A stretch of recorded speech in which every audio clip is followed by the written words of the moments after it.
Hello, Kyle here. There's been an idea floating around my head the past few years that I've never really articulated. I'm going to try to do that now. I'm sure this occurs in pretty much every field, but in the creative field it seems especially common, where people might describe things in a way that is, from a technical point of view, completely wrong, but is something I like to call usefully correct. Oftentimes as humans we use maps and models. A map or a model's primary job isn't to be accurate. A model's job is to be useful.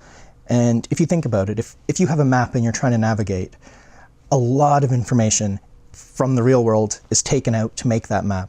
And if that map was every bit as detailed as the real world, it would be the same size as the real world, and then it would be completely useless because you'd have so much and it would be so big and so hard to navigate, you wouldn't be able to find your way around. So some models are only useful because of how much information is stripped away from it. There's smaller examples. The easiest I can think of is in photography when dealing with crop sensors versus full frame sensors. When people are getting into photography, they might, be used to film and then going into a crop body and ask like, well, what's it like? And then people will say shooting 50 on a crop is like 85 on a full frame. From a technical point of view, this is completely wrong. A 50mm lens is going to have completely different depth compression, completely different depth of field effects. It is a rather different kind of image. A 35mm lens on a crop body isn't like a 50 on a full frame. It's like a 35 that's had the outside cropped off. That's the technically correct answer.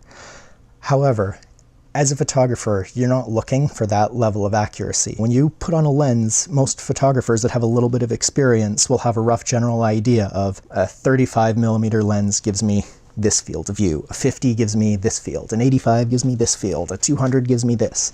You can visualize in your head what kind of shots you're going to get when you're putting the lens on, what kind of subjects you can shoot, what kind of distances you should be standing from the subject.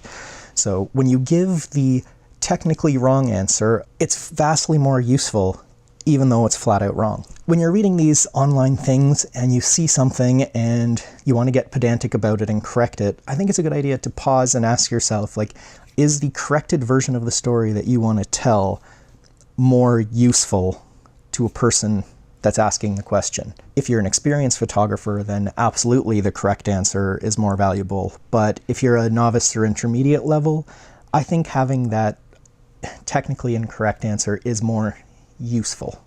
So that's where I came up with this term usefully correct. I mean, my example is pretty limited to photography. If you can think of examples on your own, outside of creative fields where things that are wrong are more useful than the more correct answer, please let me know. I'd love to hear about it because I find this kind of stuff pretty interesting.